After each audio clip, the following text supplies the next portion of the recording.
너희 하나님 여호와는 신 가운데 신이시며 주 가운데 주시요 크고 능하시며 두려우신 하나님이시라.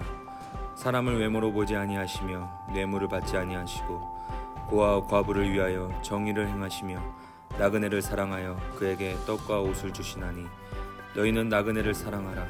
전에 너희도 애굽 땅에서 나그네 되었음이니라.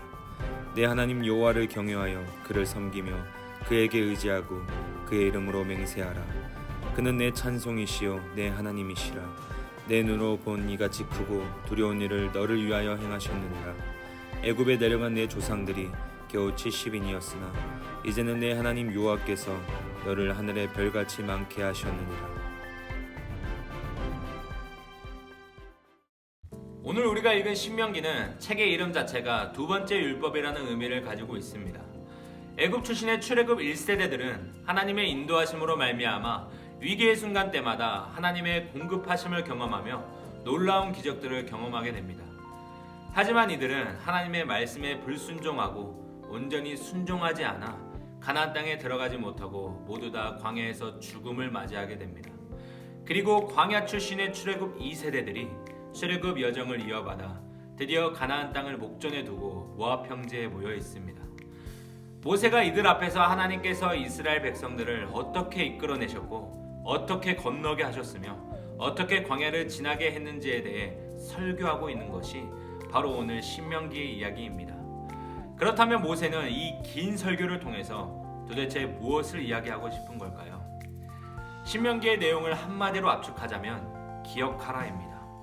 너희들이 믿고 있는 하나님이 어떠한 하나님인지, 그 하나님이 너희를 어떻게 여기까지 인도하셨는지, 그 과정 가운데 하나님이 어떤 역사를 행하셨는지 기억하라는 것입니다.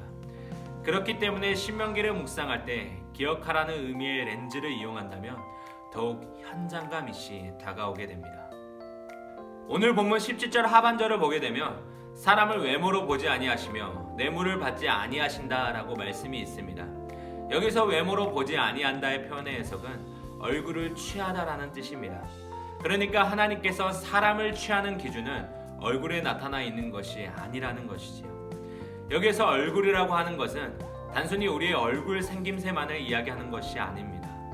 우리 사람들은 겉모습을 보고 그 사람의 됨됨이를 판단하며 그 외형적인 것이 사람의 모든 것을 평가하는 기준이 되곤 합니다.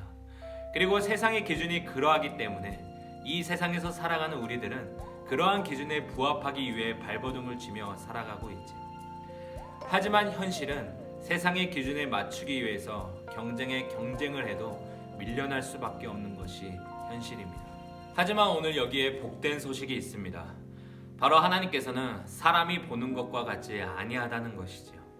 우리가 믿는 하나님은 외모로 사람을 취하지 않으시고 그 중심을 보시는 하나님이신 줄 믿습니다.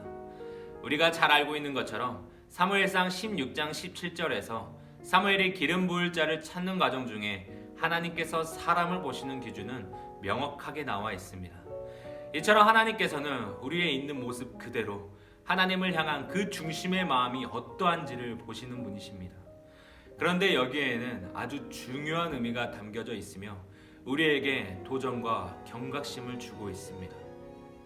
우리는 마음은 그러하지 않지만 표현되는 것들을 눈속임으로 잘 포장하여 남들에게 인정받고 그런 척하며 살아갈 수 있습니다. 즉 사람의 눈을 속일 수 있다는 것이지요. 그러나 하나님께서 보시는 것은 사람과 다르며 그 마음의 중심, 그 진실함을 모두 다 알고 계십니다. 오늘 말씀에서 사람을 외모로 보지 아니한다는 말씀에 이어 뇌물을 받지 아니하신다는 다소 관계없이 보이는 표현을 나열하고 있지만 뇌물이라고 하는 것 자체가 그 사람의 중심이 아닌 외형적 조건에 의해 판단력을 흐리게 만드는 장치입니다. 따라서 사람에게는 그것이 통할지 모르겠으나 하나님 앞에서는 그것이 통하지 아니한다는 것이지요. 하나님께서 우리의 외모를 보지 않으시고 그 중심을 보신다라는 것은 막연한 은혜로 우리에게 다가오는 메시지가 아닙니다. 그럴수록 더욱 우리의 마음을 정비하고 정돈하여 하나님을 향한 형식적인 사랑에서 벗어나 마음과 뜻과 정성을 다해 하나님을 사랑하고 예배할 수 있기를 원합니다. 그런가 하면 이어서 18절에서는 하나님께서 고아와 과부 그리고 나그네를 어떻게 대하시는지에 대해 말씀하고 있습니다. 지금도 그러하지만 그 시대에도 고아와 과부와 나그네는 사회적 약자의 위치였습니다. 그 누구도 관심을 갖지 않는 계층이었지요. 힘이 없다는 이유로, 약점이 있다는 이유로 사회에서 배제된 채 살아가던 자들입니다. 그래서 늘 억울한 일뿐이고 남들에게 미움을 당하며 굶주림에 허덕이며 살아가던 자들이었습니다. 그런데 하나님은 특별히 그들에게 관심을 갖고 일부러 그들에게 하나님의 시선을 고정시키십니다. 친히 그들의 보호자가 되어주셔서 그들이 당하는 억울한 일을 풀어주시고 그들의 삶을 대변해 주시며 그들의 공급자가 되어주신다는 것입니다. 그런 하나님께서 우리들에게 요구하시는 삶은 내가 그러한 것처럼 너희도 나그네를 사랑하라는 것입니다. 그런데 여기서 주목해야 할 것은 우리가 왜 나그네를 사랑해야 되며 그들의 필요를 채워져야 하는지에 대한 근거입니다. 오늘 19절의 말씀을 보게 되면 너희는 나그네를 사랑하라. 전에 너희도 애굽 땅에서 나그네 되었음이니라 하고 말씀하고 있습니다. 쉽게 말하면 개구리 올챙이적 생각하라는 것이지요. 이스라엘 백성이 애굽에서 종생활하며 허덕일 때의 삶을 기억하고 광야에서의 나그네의 삶을 기억하라는 것입니다. 실제로 이스라엘 백성들은 과거에 나그네 신분으로 애굽에 거했습니다. 하나님의 손길이 아니었다면 이스라엘 백성들은 여전히 애굽에서 채찍질을 맞아가며 노예로 살았을 민족이었습니다. 하나님의 은혜가 아니었다면 광야에서 떠돌다가 모두 죽음을 면치 못했을 그런 민족이 바로 이스라엘의 모습이라는 것이지요. 즉 사랑의 빚진 자로서 사랑을 흘려보내는 것은 당연한 은혜의 이침을 잊지 말라는 말씀입니다. 그리고 이 말씀을 오늘을 살아가는 우리에게 적용한다면 우리 또한 예수님을 믿기 이전에 인생의 방향을 잡지 못하고 헤매던 영적인 나그네였다는 사실이라는 것을 알려주고 있습니다. 죄의 올무에 매여 있던 자들이었지만 그런 우리가 예수 그리스도의 대속의 은혜로 말미암아 참 자유함을 얻었고 나그네가 아닌 하나님의 자녀가 되었습니다. 그런 은혜를 받은 우리에게 책임이 있다면 소외된 자들과 하나님의 관심이 머물러 있는 곳에 우리의 시선을 고정시키는 것이지요. 우리는 하나님께 사랑과 은혜를 받은 만큼 마땅히 이뤄가야 할 거룩한 사명이 있는 존재들입니다. 그 사명은 바로 내가 과거에 어떠한 존재였는지, 그때 하나님께서 나에게 어떠한 은혜를 베푸셨는지 그 사실을 기억하며 오늘의 삶 속에서 하나님의 사랑을 흘러보내는 것이지요. 오늘 말씀은 하나님의 자녀로 택함받은 우리가 그 이름에 합당한 삶을 살기 위해서는 기억하라고 말씀하고 있습니다.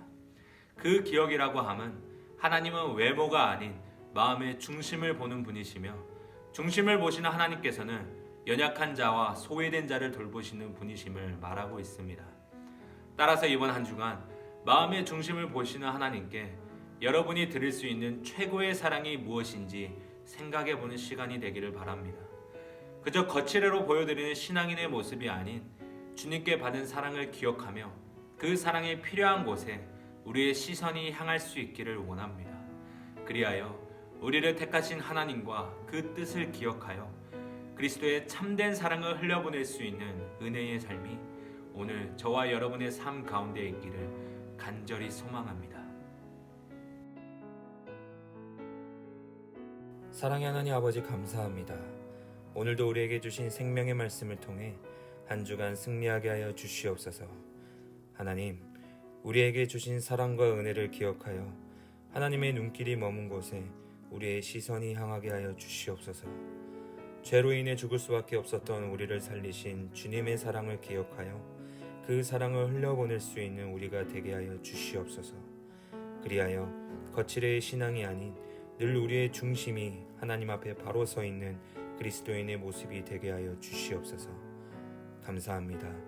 예수님의 이름으로 기도드리옵나이다. 아멘.